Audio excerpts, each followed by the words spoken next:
You can't get away from brands, and brands are very important. I actually Googled the next brand. I don't know why I did this, but it came up with 430 million pages for one brand. And that's a lot, I think, isn't it? Is it or not? No. But I think that's pretty large. It's quite interesting, because then I put the name of our speaker in, and we got over 1 million for that, which I thought was quite interesting as well.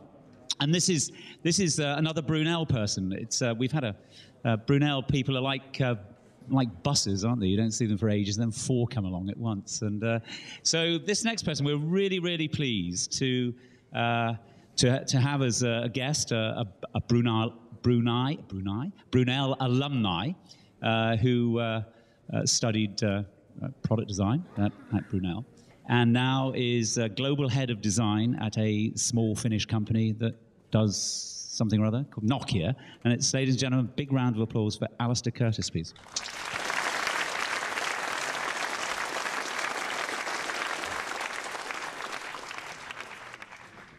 Am I on? I'll start first of all by saying that I don't like presenting. So I'm doing this to put myself actually into the uncomfortable zone, because I actually think when you're in the uncomfortable zone, you actually are more creative. I'm working for a large business like Nokia. I spend half of my time doing very structured presentations to a big corporation. And you're not as creative as you'd like to be individually.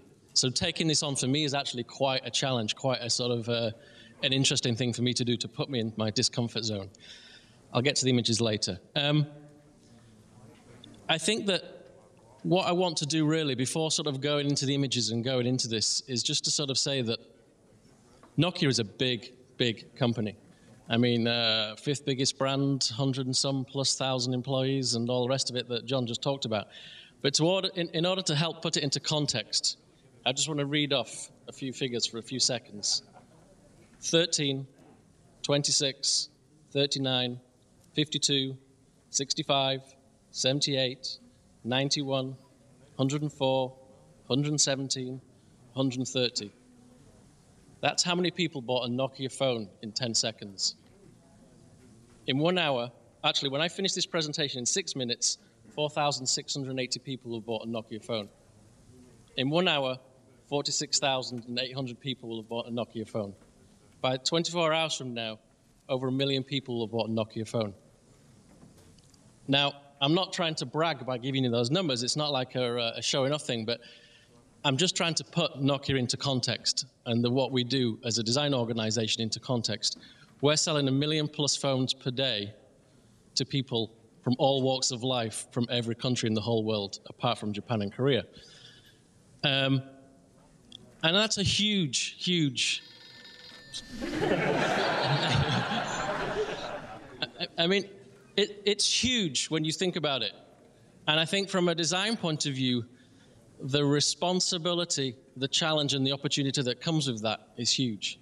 It really is quite enormous. As a design organization, and as a company, but as a design organization, we have a unique opportunity. We have the opportunity to shape the way that the world communicates. Not just Nokia, there's a multitude of us, but collectively we are shaping the way that the world communicates today and the world will communicate in the future. And again, coming back to that has a huge responsibility.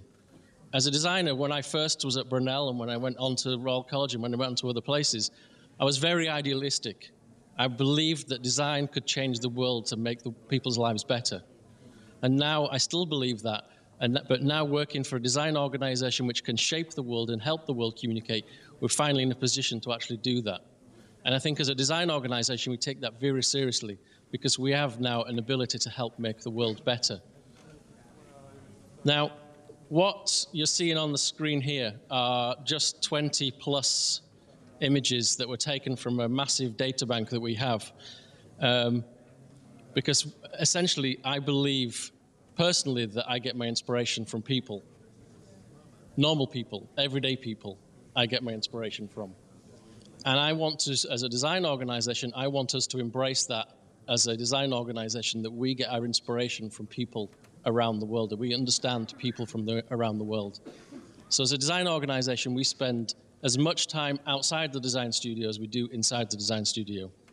And that's actually going to India, going to China, going to Burma, going to Uganda, going to Brazil, going to every country we can get to, and talking to people, spending time with regular people, understanding normal people and what they do, listening to them, trying to understand what motivates them, what their needs are, how they work, how they communicate as a family, how they communicate as friends. Because I think that, ultimately, from a design point of view, is where design needs to be. It needs to be understanding who it's designing for. We're not designing for consumers. We're designing for people. And I think the way that any good designer can be and actually create great things is if they actually understand people and what motivates them and how to trigger the motivations for them. And it's just understanding. This is an example. This lady here didn't have a business until she had a mobile phone. When she had a mobile phone, she was able to put up a stall and start selling because people could communicate with her. So instantly, the mobile phone started to become a means of creating a business for her and a future for her. And if we can understand that, we as a design organization can take that back and start to translate those insights, translate those observations into things which we can then translate into services, into phones, and into business for people. This is another example. This is a family in India. And this is just, again, it's just reflecting on how much India is changing and how much the communication world is sort of broad in the perspective of India. This family here, actually it wasn't this family here, there was a family that we went to and they had saved up stacks of money from their perspective as a family. And they were trying to work out what to spend the money on. Should they buy a fridge or should they buy a mobile phone? And I think it helps when you see those things, it puts it into perspective of how much a phone is changing people's life and how much people value the phone. And I think we in here all live a very Western world perspective of how people communicate. And I think as designers, you can be very easily sort of become blinded by how we live our normal lives. And actually I think you need to get out there and spend time with people and understand how they live and how very different they live to us and what their motivations and drivers are. That was an example there of a Brazilian. We went into one of the favelas and we actually set up a studio and invited people in to work with them to actually design phones that they thought which were phones which they wanted, not phones that we were giving them. So we could help understand what their motivations were and what they were looking from a mobile phone. Was it about having music? Or was it about having something like a weather service so they could understand when to do the washing and when not to do the washing?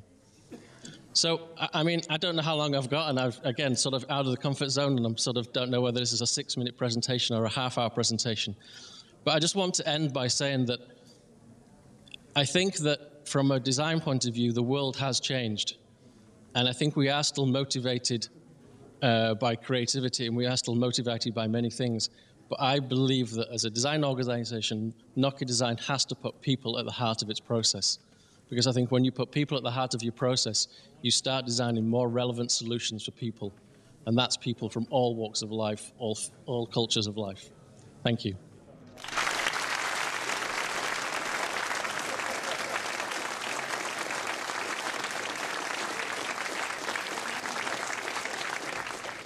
Oh, you're on for the hour, actually. Can you come back again? I was going to sum that up, but I don't think you can sum what you said there, Alastair. I think if you can't get the message, go home.